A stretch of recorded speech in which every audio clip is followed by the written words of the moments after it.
Chapitre 7.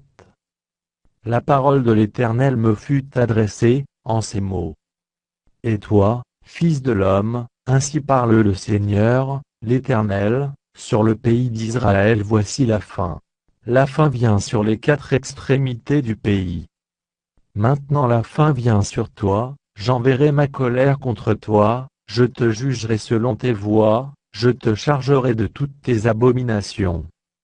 Mon œil sera pour toi sans pitié, et je n'aurai point de miséricorde, mais je te chargerai de tes voies, et tes abominations seront au milieu de toi, et vous saurez que je suis l'Éternel. Ainsi parle le Seigneur, l'Éternel. Un malheur unique, voici, il vient. La fin vient, elle se réveille contre toi. Voici, elle vient. Ton tour arrive, habitant du pays. Le temps vient, le jour approche, jour de trouble, et plus de cris de joie dans les montagnes.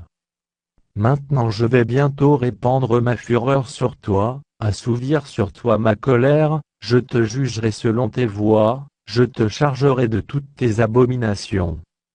Mon œil sera sans pitié, et je n'aurai point de miséricorde, je te chargerai de tes voies, et tes abominations seront au milieu de toi. Et vous saurez que je suis l'Éternel, celui qui frappe. Voici le jour, voici, il vient.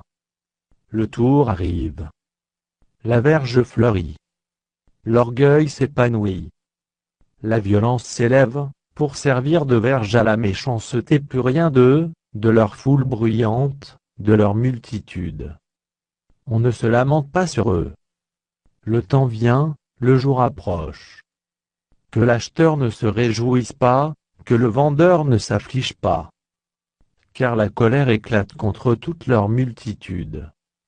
Non, le vendeur ne recouvrera pas ce qu'il a vendu, fût-il encore parmi les vivants, car la prophétie contre toute leur multitude ne sera pas révoquée, et à cause de son iniquité nul ne conservera sa vie. On sonne de la trompette, tout est prêt, mais personne ne marche au combat, car ma fureur éclate contre toute leur multitude. L'épée au dehors, la peste et la famine au dedans. Celui qui est au champ mourra par l'épée, celui qui est dans la ville sera dévoré par la famine et par la peste. Leurs fuyards s'échappent, ils sont sur les montagnes, comme les colombes des vallées, tous gémissant, chacun sur son iniquité. Toutes les mains sont affaiblies, tous les genoux se fondent en eau. Ils se saignent de sacs, et la terreur les enveloppe, tous les visages sont confus, toutes les têtes sont rasées. Ils jetteront leur argent dans les rues, et leur or sera pour eux un objet d'horreur, leur argent et leur or ne pourront les sauver, au jour de la fureur de l'Éternel, ils ne pourront ni rassasier leur âme, ni remplir leurs entrailles, car c'est ce qui les a fait tomber dans leur iniquité. Ils étaient fiers de leur magnifique parure, et ils en ont fabriqué les images de leurs abominations, de leurs idoles. C'est pourquoi je la rendrai pour eux un objet d'horreur. Je la donnerai en pillage aux mains des étrangers, et comme butin aux impies de la terre, afin qu'ils la profanent. Je détournerai de ma face, et l'on souillera mon sanctuaire, des furieux y pénétreront, et le profaneront. Prépare les chaînes. Car le pays est rempli de meurtres, la ville est pleine de violence. Je ferai venir les plus méchants des peuples, pour qu'ils s'emparent de leurs maisons.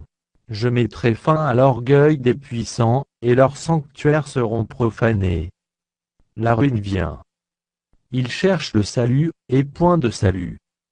Il arrive malheur sur malheur, un bruit succède à un bruit, ils demandent des visions aux prophètes, les sacrificateurs ne connaissent plus la loi, les anciens n'ont plus de conseils. Le roi se désole, le prince s'épouvante, les mains du peuple du pays sont tremblantes. Je les traiterai selon leurs voies, je les jugerai comme ils le méritent, et ils sauront que je suis l'Éternel.